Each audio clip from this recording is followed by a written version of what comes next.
Bonjour, voici un exercice classique qui est de déterminer la matrice d'un projecteur dans la base canonique de R3. Je vais vous présenter ici deux versions, deux méthodes.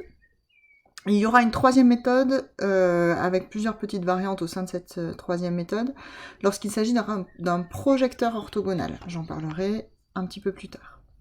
Donc ici, à titre d'exemple, je me suis placée dans R3, j'ai pris un projecteur sur un plan que j'ai donné par son équation, donc le plan P d'équation moins x plus 3y plus 2z égale 0, sur la droite et parallèlement à la droite D, dirigé par le vecteur 1, 2, 1. Et la question, première question, montrer que P et D sont supplémentaires et déterminer la matrice dans la base canonique de P, et idem avec Q.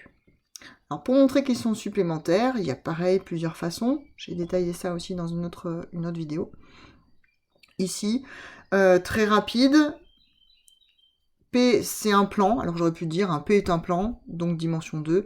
Ici pour étoffer, j'ai donné une base en résolvant mon équation avec la méthode de Gauss. D est une droite, donc les sommes des dimensions vaut bien 3, qui est la dimension de R3. Donc une première chose de valider. Et ensuite, je montre que l'intersection est nulle. Alors j'aurais pu dire, certains disent le vecteur 1, 2, 1 n'appartient pas au plan et ça suffit.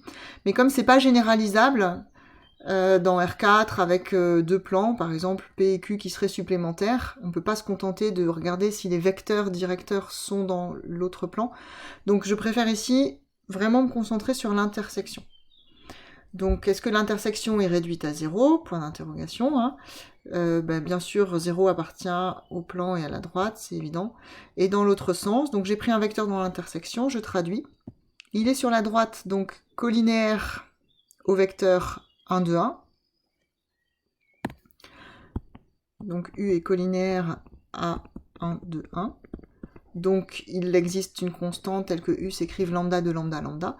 Et le vecteur U est dans le plan P, et donc ses composantes satisfont l'équation du plan. Donc l'équation du plan, je rappelle que c'était moins x plus 2y, pardon, plus 3y plus 2z. Donc ici, moins lambda plus 3 fois 2 lambda plus 2 fois lambda est égal à 0. Je résous cette petite équation, 7 lambda égale 0, lambda égale 0, et une fois que lambda est égal à 0, le vecteur U est bien le vecteur 0, 0, 0. Et je n'oublie pas de conclure. L'intersection est réduite à 0, la somme des dimensions est égale à la dimension de R3, et donc mes espaces sont bien supplémentaires.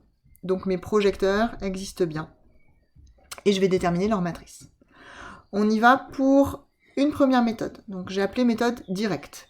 J'introduis la base canonique, alors moi j'ai tendance à appeler, sans forcément le dire, IJK, les vecteurs de la base canonique. Dans cette méthode, on va utiliser la propriété suivante, alors dans votre cours elle est à la page 4, je crois. Si, pour tout vecteur, les composantes de P de U dans la base canonique sont égales à une matrice, donc ça c'est une matrice, fois les composantes de U dans la base canonique. Alors cette matrice est la matrice du projecteur dans la base canonique. Donc on va essayer de trouver une écriture comme cela. Alors PU crochet C, c'est peut-être pas très évident, donc j'introduis des notations X, Y, Z un petit peu plus habituelles. Donc je pose U est égal à X, Y, Z, et les composantes sont donc X, Y, Z en colonne, dans la base canonique, et x', y', z', les composantes en colonne, qui seront donc x', y', z'. Donc, mon idée, hein, si je reprends ce qui est ici, mon idée, c'est d'arriver à écrire x', y', z' égale une matrice x, y, z. Donc je veux x', y', z' en fonction de x, y, z. Je vais essayer de caractériser mon vecteur P de U. Donc, j'ai fait un petit dessin. Sans dessin, moi, je m'en sors pas. Donc, un vecteur U. Son projeté, ici, P de U. Qu'est-ce qui caractérise le projeté? Eh bien, votre vecteur projeté, là, il doit être dans le plan. Vous projetez sur le plan. Donc, P de U doit être dans le plan. Et vous êtes censé, ici, vous êtes déplacé parallèlement à D. Donc le vecteur qui est là, ici en bleu, le vecteur qui est là, il est là aussi, hein, je dessine mon petit parallélogramme. Ce vecteur qui est là doit appartenir à D.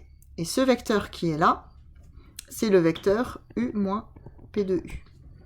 Hein, si vous faites U ici, moins P de U ici, qui est ici. Donc je dois avoir P de U dans le plan et U moins P de U sur la droite. P de U, ses composantes doivent vérifier l'équation de P, donc moins x' plus 3y' plus 2z' égale 0, et U moins P de U, hein, donc les composantes elles sont là, puisque je vous rappelle que U c'était x, y, z, et P de U c'était x', y', z'. Donc ce vecteur-là doit être collinéaire au vecteur 1, 2, 1. Ce qui me donne x moins x' égale lambda, y moins y' de lambda, et z moins z' lambda. Mon objectif, hein, je rappelle, c'est d'avoir x', y', z' en fonction de x, y, z.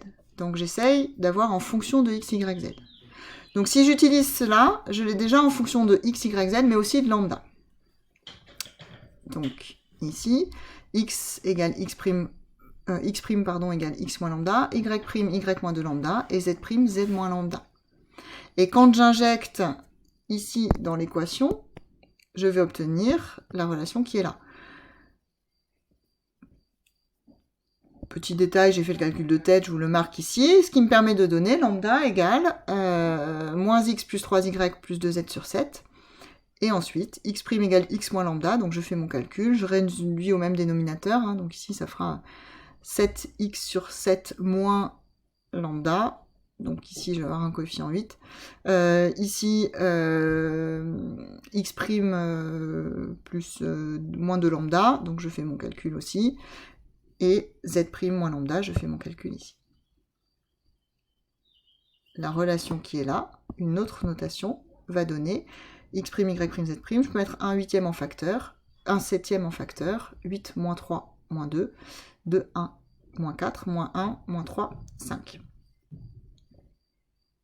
Et c'est gagné, la matrice qui est là, et la matrice de mon projecteur dans la base canonique. Alors des petites remarques pour regarder si on ne s'est pas trompé dans les calculs. On ne sait jamais si la suite de l'exo dépend de cette matrice-là, on sera content qu'elle soit juste. Une petite vérification qui est très facile, très rapide, c'est de regarder la trace. Donc la trace ici, 8 plus 1 plus 5, mais attention, hein, c'était 8/7, 1/7, 5/7, et ici la trace elle vaut 2. Et ça c'est très rassurant, parce que 2 c'est la dimension du plan, on projette sur le plan c'est donc l'image du projecteur, et la dimension de l'image, c'est le rang du projecteur. Le rang doit être égal à 2, la trace vaut 2, on est content. Une deuxième possibilité pour faire une vérification est de vérifier si P carré égale P, et donc ici pour la matrice qu'on a trouvée, est-ce que A carré est égal à A.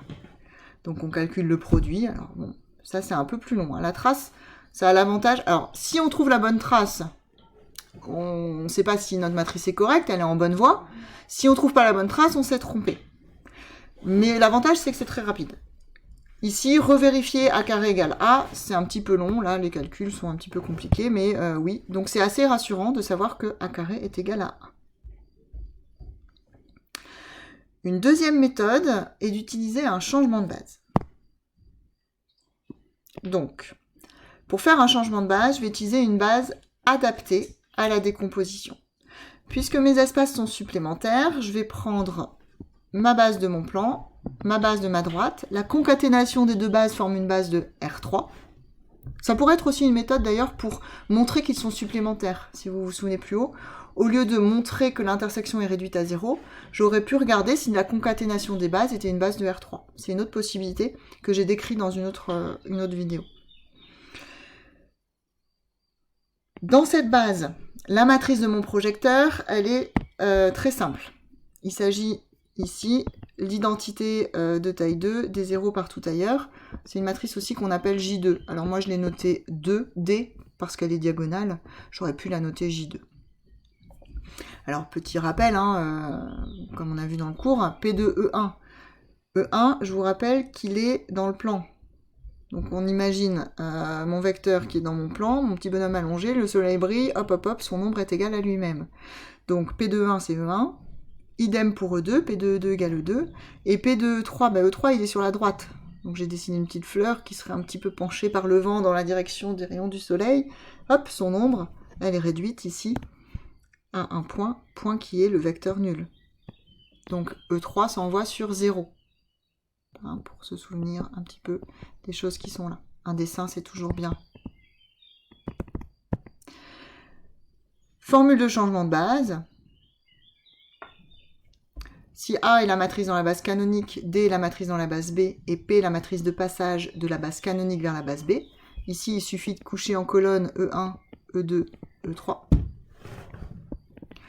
Dans ce cas-là, votre formule de changement de base vous donne D égale P moins 1 à P, ou bien A égale P fois D fois P moins 1.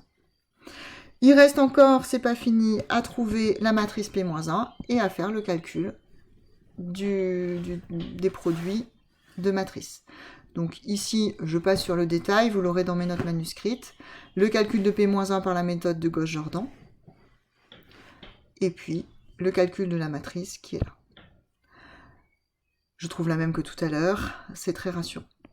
Pour la matrice de l'autre projecteur, on pourrait refaire les mêmes types de calculs.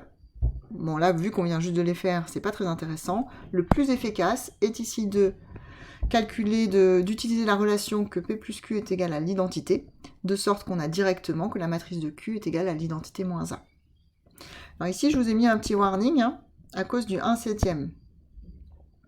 L'identité moins A, on avait identité moins 1/7 de, etc. C'est bien pratique d'avoir le 1/7 en facteur du tout. Et du coup, ici, on n'oublie pas de multiplier par 7 sur la diagonale. Parce que l'identité, ça sera 1/7 fois 7, 7, 7, 7, qui permet d'obtenir la matrice proposée ici. Et même petite vérification rassurante, la trace, moins 1 plus 6 plus 2, qui fait 7, divisé par 7, qui fait 1, donc la trace vaut 1, et c'est bien la dimension de la droite sur laquelle on projette, et ça, c'est très rassurant.